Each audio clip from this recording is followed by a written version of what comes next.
Hi, I'm Kudo Mal, Branch Chief of Kudo Wales in the UK. I'm on a mission to raise awareness for Kudo and the benefits of being a martial artist. Kudo is a full contact mixed martial art and combat sport developed by Grandmaster Azuma Takashi.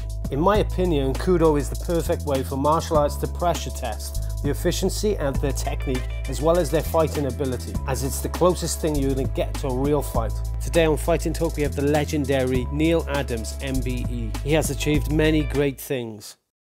Hi, I'm Neil Adams.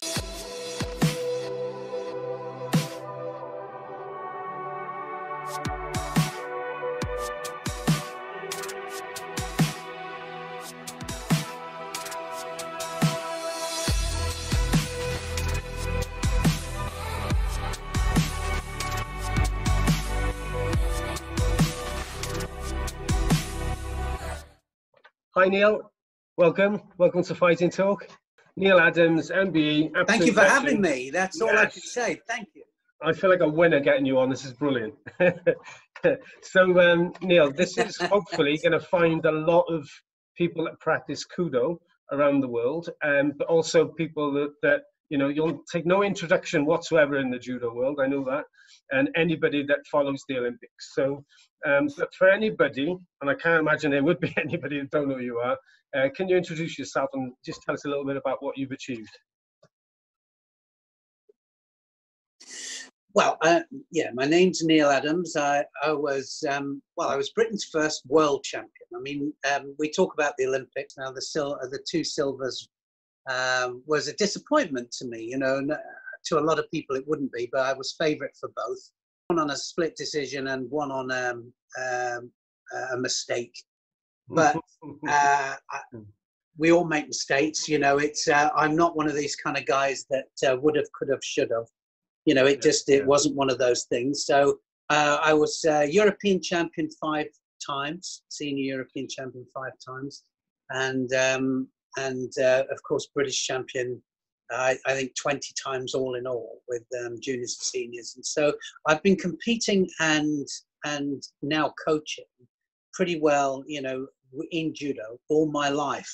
So it's a bit different now, in as that obviously my top priority is my family, and you know, when I was competing, I guess I was one of these typically quite selfish competitors that was just very, very tunnel vision and focused on the job in hand, you know. So I tend to look at myself. I've got a biography, a new biography out called A Game of Throws. And it's the last 30 years, and I did a biography. I did a biography 35 years ago when I finished competition, or while I was still competing, and I kind of came over as quite abrupt, directed, and very overconfident. Not overconfident, but very confident. And so I wanted to put something out that was me now. And so I tend to look at myself as still a very determined person, but I think with a different outlook on life, but still very heavily involved in judo. And yeah, offering sort of coaching online, and I haven't said anything yet to you about this, but you know, I am definitely going to be looking for source material for our Kudo guys in the UK to strengthen their game. In the stand-up grappling and, you know, the judo. Well, it's perfect for them, actually, and I've got to say this to you, it is perfect because it has we have an online coaching platform that offers not only each of the techniques, the first 40 techniques, each broken down into minute detail, so you can buy them in blocks or individual techniques, or all together as a set of 40. But also it deals with all of the basic fundamental principles on movement and balance and things like that. And then there's some special technical studies as well on certain aspects of my judo throughout my life. And so, yeah, it's a perfect one. It's NeilAdamsEffectiveFighting.com for anybody, and I'll mention it towards the end. But it's perfect for anybody that comes in. You know, some of the I have quite a few non-judo players, and also obviously the judo players, the judo fighters, but I have quite a few of the cross trainers as well, yeah. And you know, the ultimate fighting, and you know, I mean, it's just perfect for them, because not always the throwing skills are not always as honed as they could be. No, that's right. That's very much right. And I interviewed one of our club, Steve Blackwell. He's BJC black belt, and you used to teach him in when you coached the Welsh team, told me, and we were actually indeed, discussing judo and his place in the club, and he's come on board to do exactly that. He's not doing any more. He's not hitting the floor anymore. He's not doing the break falls and stuff. He joins in and he helps the kids, and he's trying to hone the throws in the club, you know. So my first question really to you, and I'm going to try and sit without getting too emotional about this, but I vowed to myself, if I managed to be successful and getting to interview you, that I would ask a question on behalf of my father. My father passed last year, but he was the person that started my martial art career. He started me off in judo at the Barry Leisure Centre.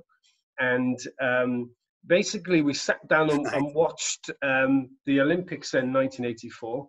So I understand your disappointment, but let me tell you how it was. We had a rented TV, right? This big block. I mean, if I showed it to kids now, they wouldn't even recognize what it was, but huge TV, and it had a 50p meter on the side, right? So as kids, we're kind of putting the 50p's in. But because I'm the only one, or my brother was doing judo as well, so we have to put the 50p's in, and pretty much at the worst point of your final, it died, and we had to get another 50p in, and then it comes back on, and the crowd's going mad, and it was like, oh my God, like who's won?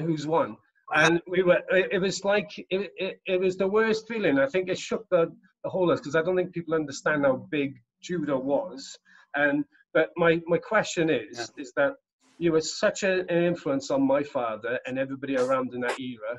You know, did you really have an understanding of the impact that you were making on the UK, on Great Britain at the time, when you were, all the hopes were on you? Was that real tough? I think so. I was always one of these kind of people that push judo, and still do, as much as we possibly can, and try and educate people. And we're trying to make judo in Great Britain as great as we possibly can. In those days, I did understand the impact, because I saw through, obviously through superstars and Brian Jacks, with what he did, and, for judo, indirectly, not through judo itself, but just by a television program. And I realized that I could do it just with the judo. And so it was something I said to my wife, because my wife is also a former Olympian for Canada. And she, when we met, we met at the 2000 Olympic Games, and we were both commentating. And of course, when we talk about it now, it's an incredible thing that my commentating brought us together. Right, and it was only by accident that she was commentating for Canadian television, because she was there and they got somebody through to the final at the 2000 Olympics. And so it was by accident, but it was great that actually that some of the PR and stuff that I was doing helped bring us together. And it still does now, because that's what we're doing. We do a lot of PR for judo, and we push judo all the time. Because of our love of it. It is our business as well. I'm not going to pretend it's not our business, but we're trying to create quality products and trying to push them as much as we possibly can. And I have to thank Fighting Films for a lot of what happened in my judo career after competition, because actually it wasn't so much the competition in the latter 30 years, and it wasn't so much the competition, but my voice that became quite well known, because of the commentary. So it was interesting because it was kind of, I was feeding off them, they were feeding off me, and I think that British judo has benefited greatly because of that, and I can go anywhere abroad now. And of course, my work with the International Judo Federation was because of me still being able to present this time in a slightly different way. But I think our main aim has always been to make an impact and to help to promote judo. And I think, and we're still doing it now. Well, definitely. I suppose that leads quite nicely into the next question, really, is that when I speak to people in the UK and ask them if they've seen Kudo, if they heard of Kudo, quite often they're going to say no, because it's huge in Japan and huge in Russia. Judo has an amazing recognition and respect around the world. That everybody understands what judo is, and the Olympics obviously is one of those platforms that gives it that credibility as well. And the founder of Kudo, it was a karate black belt, and they've got a good pedigree in the school system, and actually was a good downgrade in judo as well. So this hybrid system come together, and Azuma Takashi's dream is to get Kudo into the Olympics. Now Kudo has a different image for different things because it's seen as Kudo as like mixed martial arts. Had you heard of Kudo, and if you hadn't heard of it, have you taken a look, and what do you think of it? Do you think it's got a chance of getting in the Olympics? I had heard of Kudo, and the first time I watched it, I think there's a lot of, with respect, I think there's a lot of rubbish, on representing martial arts, and I'm talking within judo, within every martial art, and so that's one of the things that we try and do, is to put good quality stuff on, and promote good quality, and and I think with the first time that I saw Kudo, I was obviously I was interested to see what it was, but I thought that it was really of a good level. I thought that it was very exciting. I loved the what it stood for, and I think that the answer to your question about the Olympics, I think that what will happen, it's with any martial art in the Olympic Games, it has to come from a safe pedigree. So I think that anything that is deemed to look dangerous and be dangerous, if it's not governed by a really good set of rules, then I don't think that it would be admitted into the Olympic movement. What you were saying about schools curriculum and things like that, if you think about what Jigoro Kano did 120 years ago, his main aim was to get jiu-jitsu cleaned up, or not cleaned up, please don't take that the wrong way. I mean, as far as some of the deadly blows and some of the some of the techniques that could maim and injure, he took those out and created judo and made it a safe fighting sport that would have educational qualities as well. And so that's what he did. He introduced it into the school curriculum, so I think the more that Kudo is introduced, and if it can get into the school curriculum, that will really help their cause, and other than that, I mean, there is the political side of it. You've got to then work your way in, show that you can do it, show that you can. I mean, the amazing thing that the International Judo Federation and Mr. Marius Visa, who is our president, the amazing thing that he's done is that not only did he professionalize the look of judo, but what he did was he showed that he could put it on the international stage and created a Grand Prix, Grand Slam system, pretty much the same as motor car racing. And everything that is presented now, I mean, we have a series of journalists that work with us that are helping to present it in a professional way. And it's not just about putting an event on having a lot of people there. I mean, Yeah. you've got to put a very professional event on that is, you know, obviously educating the public, but also it has to look safe and it has to look good. It has to be professionally presented, you know. Yeah, And yeah. I think that my tip to any new martial art coming in is that you need to get a professional outlook. Yeah. And it needs to, I mean, a lot of people are following his example. And I'm talking about international judo example as one of the leading martial arts. And I think it's because, you know, with a lot of professional people, former judoka who are also able to present and to take it forward in a professional manner. Yeah, but I think there's every chance, as far as dynamic is concerned, it certainly has all of the qualities.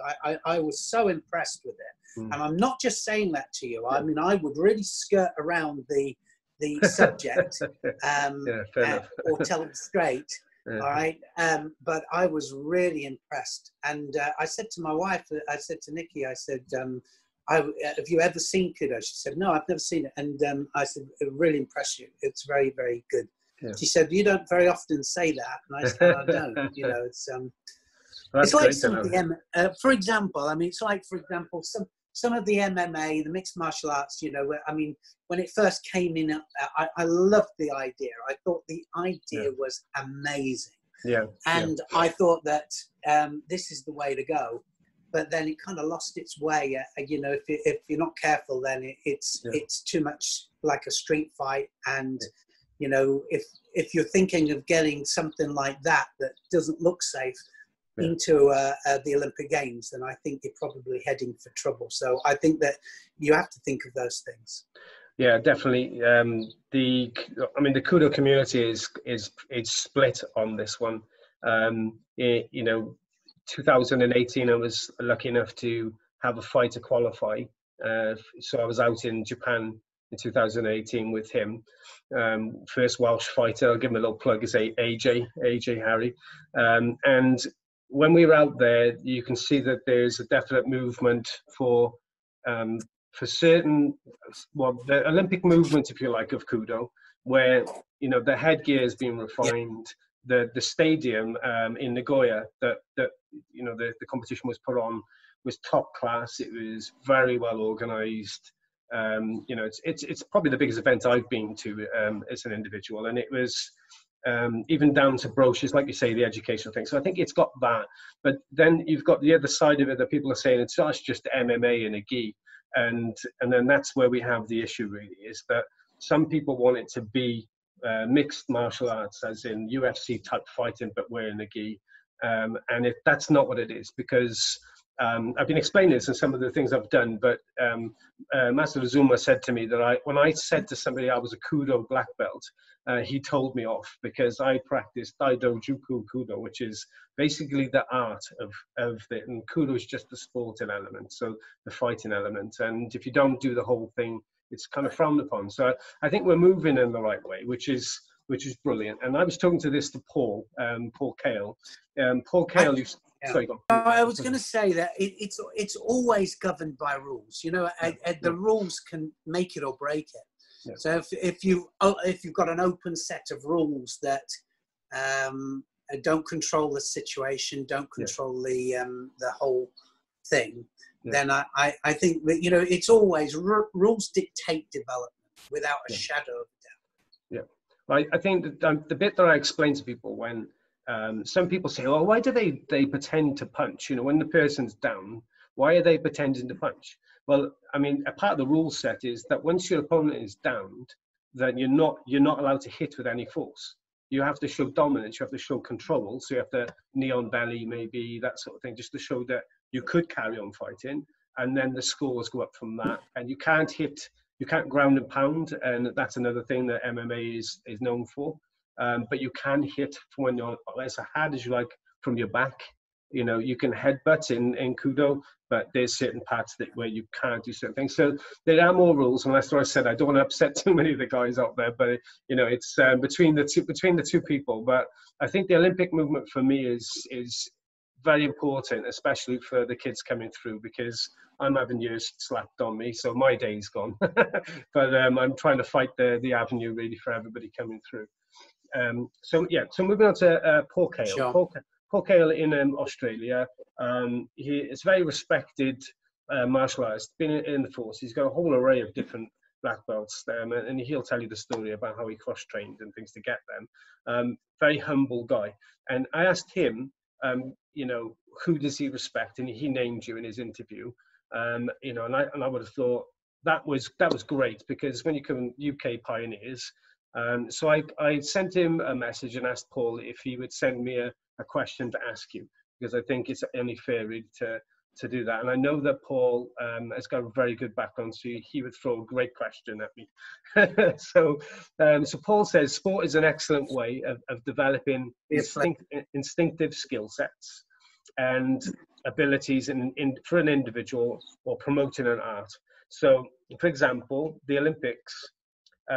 But he's saying that basically it's been quite quick for Brazilian Jiu-Jitsu to move away from the Gracie family in a very short period of time. So do you think the same for Judo? Was the original intent from the Kodokan suffered, you know, by making the sport? And, you know, is it an important facet today?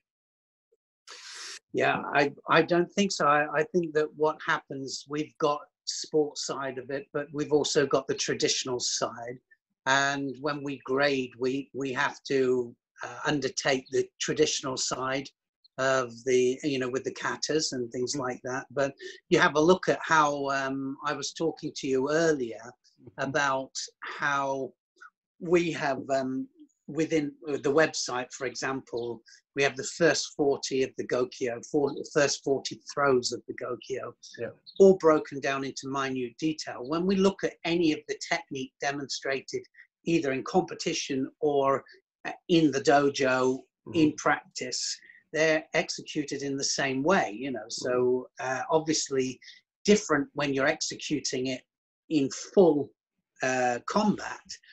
But I think that the nice thing about our sport is that there's only 10% that are actually fully concentrated and immersed in the competition side. Probably 90% of them are doing it for a different reason, whether it be for katas or whether it be for just the pleasurable side of the sport, you know, to keep fit. I mean, because the nice thing about it is that we can keep good condition by just, you know, we can just do the groundwork. I mean, look at jiu-jitsu now. I mean, jiu-jitsu has broken off and developed the ground side of judo in an amazing way, you know, because they're specialized. In judo, we have the throwing, of course, but we also have the groundwork. And we've just, over the last 5 years, we really had a big push to increase the amount of time allowed in groundwork in competition. Now, that impacted on the development of groundwork. Yeah, that impacted on the development of groundwork in the dojos, because then what happened was the coaches had to train it and had to coach it more. So what happened was our rules dictated our development, because somebody had an idea that, and the way it kind of went over the years, that it was more predominantly throwing than it was ground. And for me as a judoka, it was always 50-50, always. So if you have a look at most of my ippons can come 50-50 on the ground or standing. I like to think that they're almost 50-50. And I developed them that way. So the way that the judo went in the 90s, 2000, early 2000s, was that the amount of time given to groundwork got less and less and less. So we really had a big push to change this. So there were quite a few former world and Olympic champions brought into the referee commission And we really had a push to increase the amount of time on the ground. So then what happened was the referees allowed more time on ground, and it impacts onto the coaching within the clubs. Right. So then the great thing about it, and coming back to the question that it asked, is that some people just prefer to just practice on the ground. Yeah. Some people don't like to be thrown. Some people like to do both. Some people are doing judo in their 70s and 80s. I mean, I'm doing judo now. If I go into the dojo, my wife and I will do some uchikomi, or we'll do some repetition work.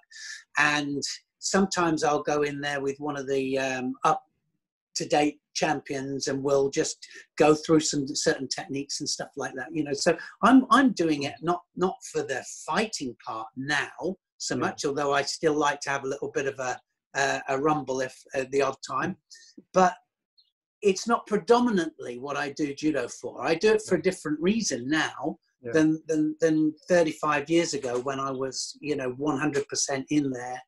And you know, I'll give you a prime example. Iliadis, who was one of the greatest champions of the modern time. And he's a warrior, you know, he's built like, you know, he's huge.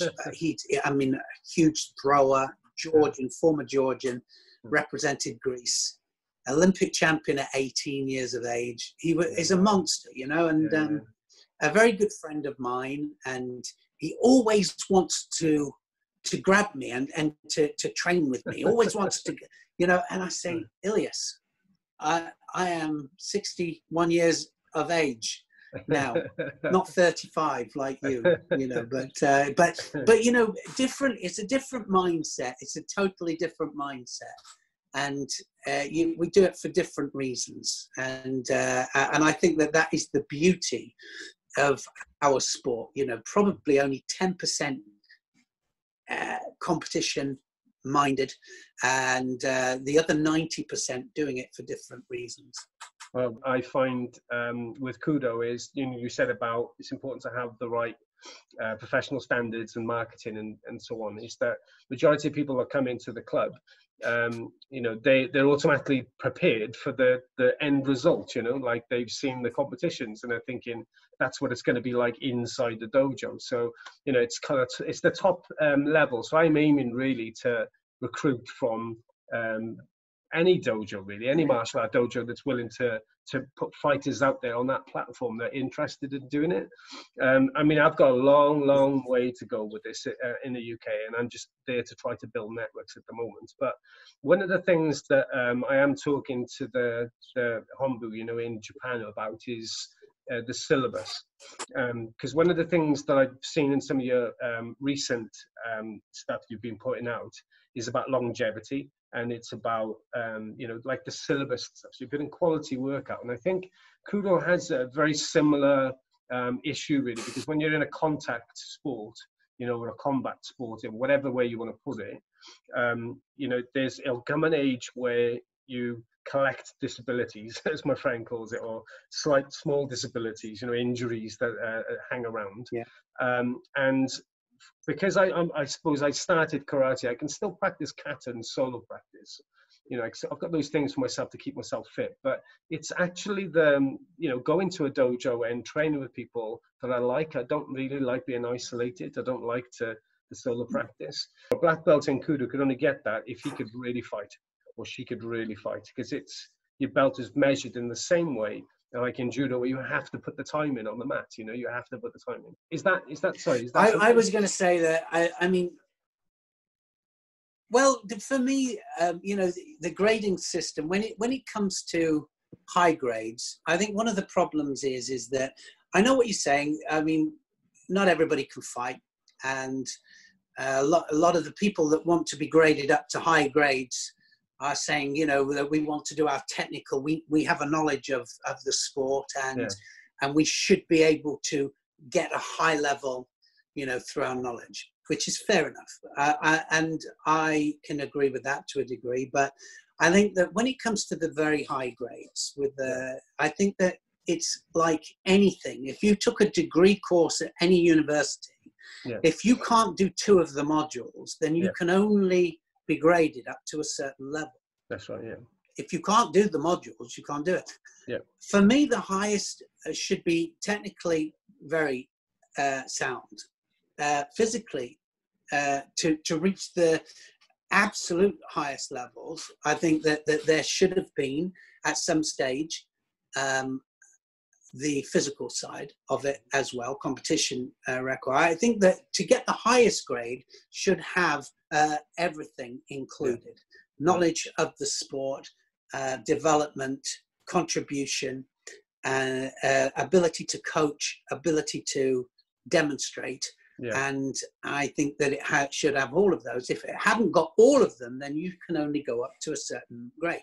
Not that you can't be graded to a high level, but just not the highest level.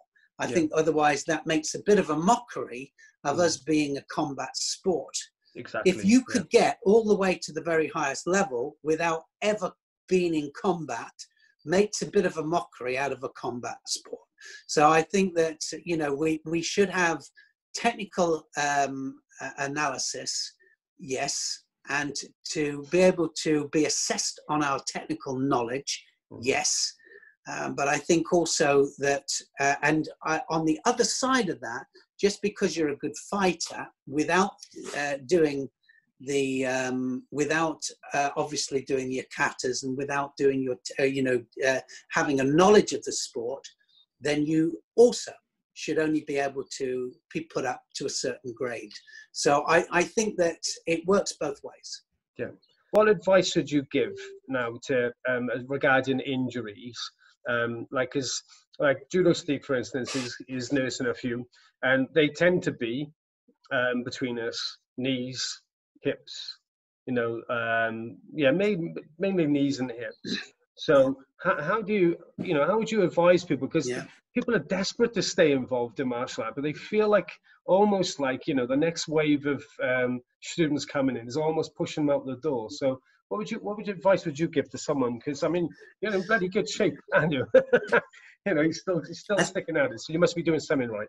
Well, the thing is that I have had problems, with my hips and my knees, and the thing is that it's about preparation. And if you're injured, the real problem is that if you go into a dojo and go full into randori and you haven't got good physical preparation, then you're more likely to get injured.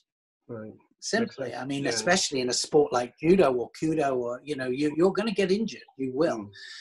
These once a week, five-a-side footballers, that talk and like to go down and have a game of five-a-side and then go into the pub once, twice a week or whatever. The reason they get injured is because they're not physically prepared for the change of direction and from going from 0 miles an hour to 100 miles an hour once a week.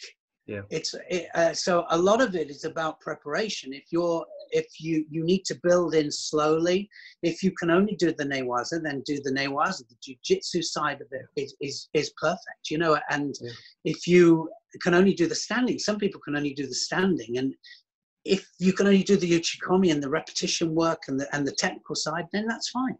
I think that you know your limits, but also if you want to do a little bit of the fighting and the randori and stuff like that, make sure that you're well prepared, and that if you've got a knee injury I see so many runners out.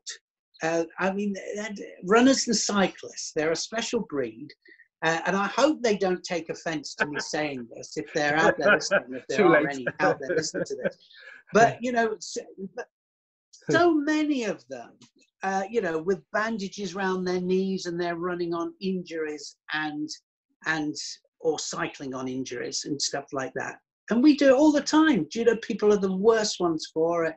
They'll wrap their fingers up in their hands and their knee. Oh, it's fine. I'll shake it off and away I go. But that's not enough, and I was always a big believer in really good preparation. And I really prepped really hard.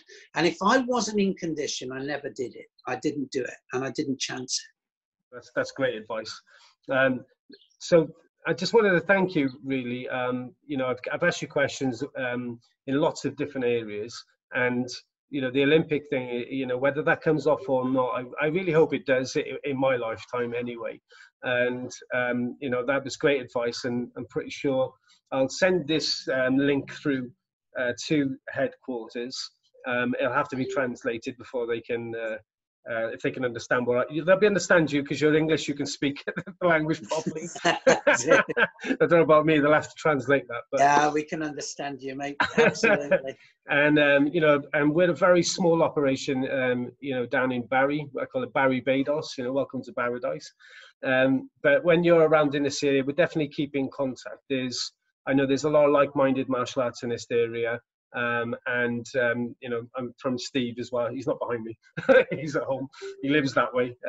You know, thanks for coming on and taking the time. And I hope your family are very safe. It's an absolute pleasure. On the other side of that as well, we have this dojo, which is a skills dojo. So if you ever have, when we do small groups of specific and very specific skill sets, with small groups, but it might be something for a group of your Kudo to come up and to do some of the throwing, some of the seminars that we have on. They'll be on the website for sure, but it would be really nice for you to all, you know, come up and have a, like, we're just about to go back online, probably another month or two, and the first one will go on, but have a look out for them because they would be ideal for your group. Well, it definitely would. I mean, one of the things that we struggle with is because we wear the head guard, that certain things that you know, you're trying to escape are very difficult with the head guard on. So we can definitely look at a lot of things. Thank you very much. Interesting. It'd be interesting. Anyway, I hope to see you, and very good luck with getting it into the games. You know, it's one of those. It does make a difference to the sport because it gives it a different height, absolutely. You know, and as far as the media are concerned, I mean. Yeah, that's brilliant. Well, thanks a lot, Neil. You're Pleasure. a star. Thank you. Take care. Okay.